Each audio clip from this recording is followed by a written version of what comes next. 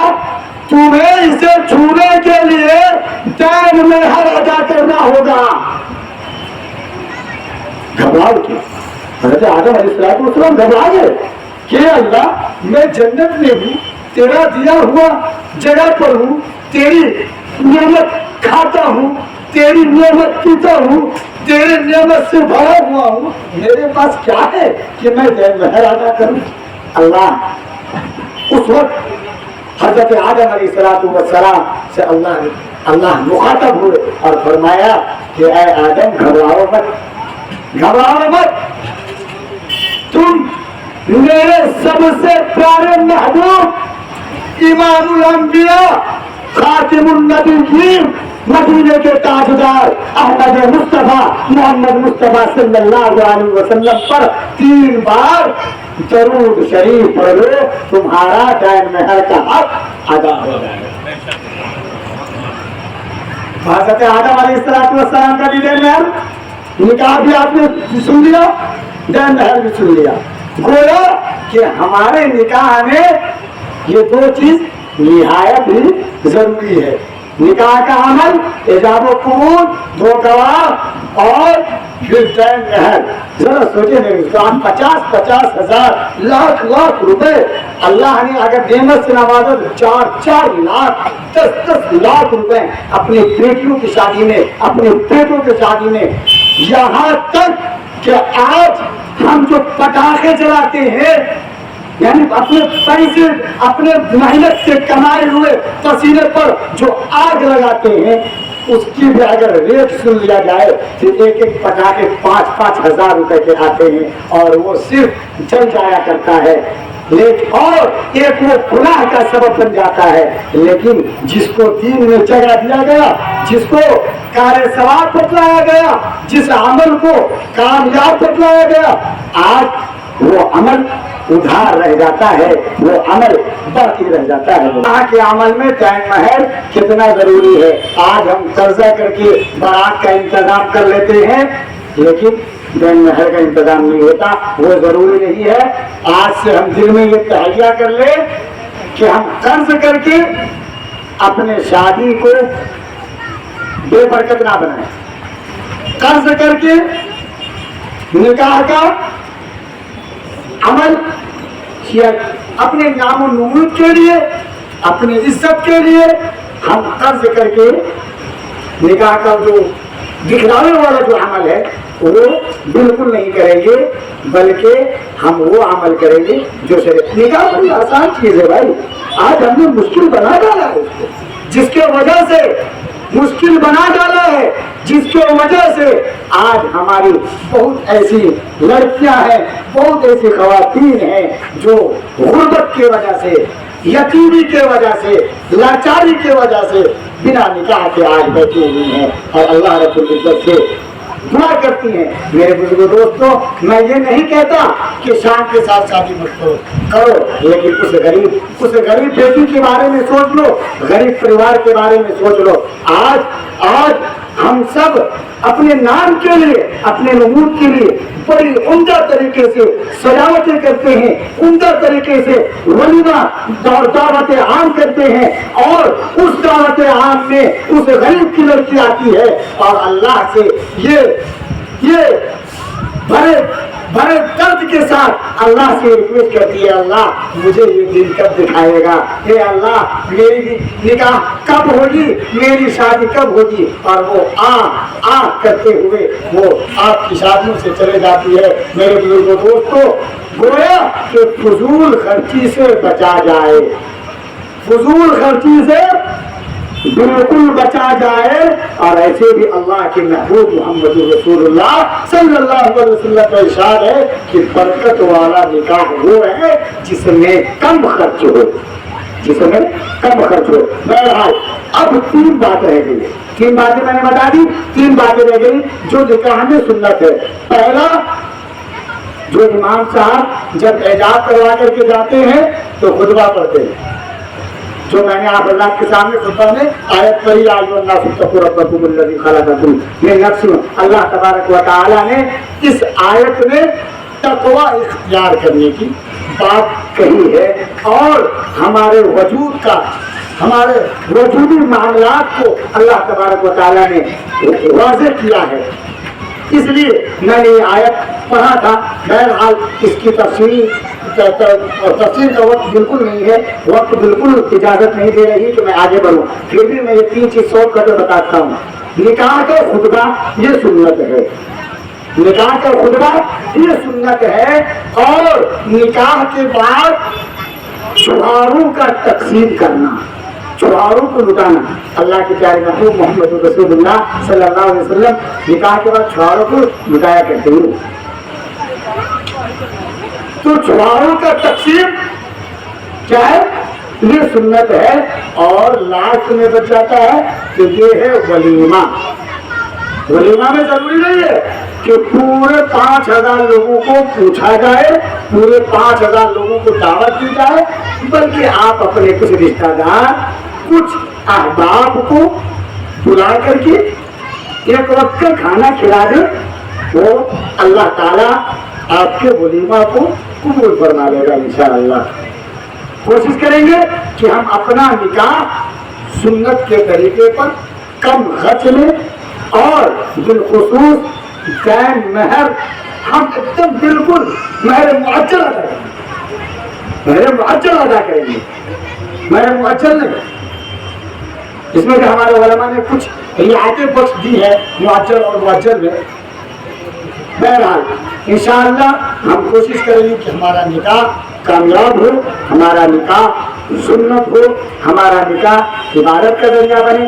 اس نکاح کے ذریعہ جو ہمارے اولاد ہو وہ صلاح الدین ایوبی جیسا ہو, دیندار ہو, دین کا دعوت دینے والا ہو, دین سے محبت کرنے والا ہو. اللہ پاک ہم سب کے سننے کو قبول فرمائے اور ہم سب کو ماننے والا, ہم سب کے دل میں ماننے کا مادہ پیدا فرما دے. سننے سے زیادہ اللہ پاک اس پر عمل کرنے کی توفیق عطا فرمائے.